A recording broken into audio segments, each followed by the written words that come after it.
আমাদের যে ডক্টরদের কর্মবিরতিতে আমরা গিয়েছিলাম এবং আমাদের এখানে উপদেষ্টা মহোদয় এসেছিলেন এবং তার সাথে আমরা আজ 1 সেপ্টেম্বর ঢাকা মেডিকেল কলেজ হাসপাতালে স্বাস্থ্য উপদেষ্টার সাথে মিটিংয়ে যখন সারা দেশের জরুরি সেবা চালুর জন্য নিরাপত্তা চাওয়া হয় তখন তিনি শুধুমাত্র বিভাগীয় হাসপাতালগুলোতে নিরাপত্তা দেওয়ার মতো জনগণ আছে বলে জানান।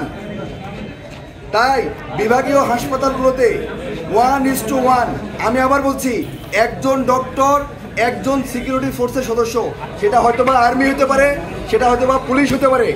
1:1 সিকিউরিটি নিশ্চিত করে ঠিক তখনই যেসব হাসপাতালে এই সিকিউরিটি এনশিওর করা হবে শুধুমাত্র ইমার্জেন্সি সেবা চালু থাকবে। কোনো ধরনের রুটিন সেবা, আউটডোর সেবা চালু থাকবে না। শুধুমাত্র ইমার্জেন্সি অপারেশন হবে 1:1। যে কয়জন ডক্টর কর্তব্যরত থাকবেন ঠিক সেই কয়জন সিকিউরিটি ফোর্সের সদস্য যদি থাকে, যেই সব হাসপাতালগুলোতে, যেই সব মেডিকেল কলেজগুলোতে এই পরিমাণ জনশক্তি আমাদেরকে সিকিউরিটি দিতে পারবে, এই শর্তে আমরা ইমার্জেন্সি সেবা চালু করব। যতক্ষণ পর্যন্ত না এই সিকিউরিটি এনশিওর করা হবে ততক্ষণ পর্যন্ত আমরা ইমার্জেন্সি সেবা চালু করব না।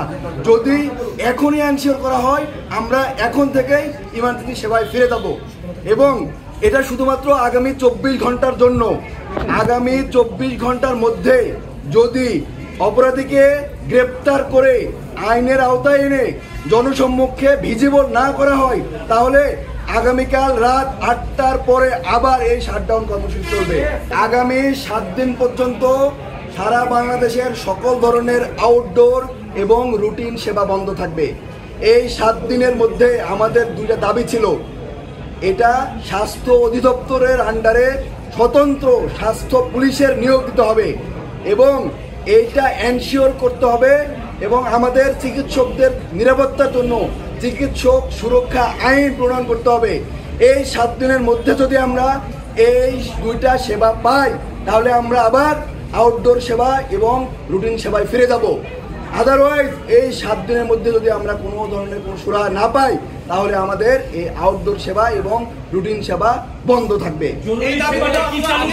শুধুমাত্র আগামী, আমি আবার বলছি, আপনাদের কোয়েশ্চেন না হবে প্লিজ, আমি শেষ করি। আগামী 24 ঘন্টা পর্যন্ত ইমার্জেন্সি সেবা চালু থাকবে শর্ত সাপেক্ষে। শর্তটা কি?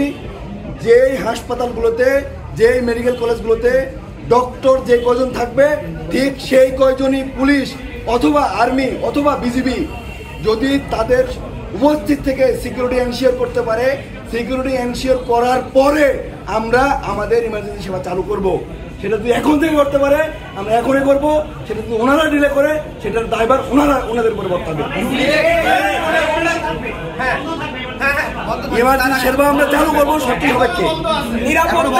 যদি ওনারা, আপনার সাথে আমরা যখন কথা বলছি 5 মিনিটের মধ্যে যদি ওনারা ইমার্জেন্সি আমাদের নিরাপত্তা নিশ্চিত করতে পারে আমরা ইমার্জেন্সি সেবা চালু করবো। ওনারা যদি ডিলে করে এর দায়ভার ওনাদের উপরে বর্তাবে।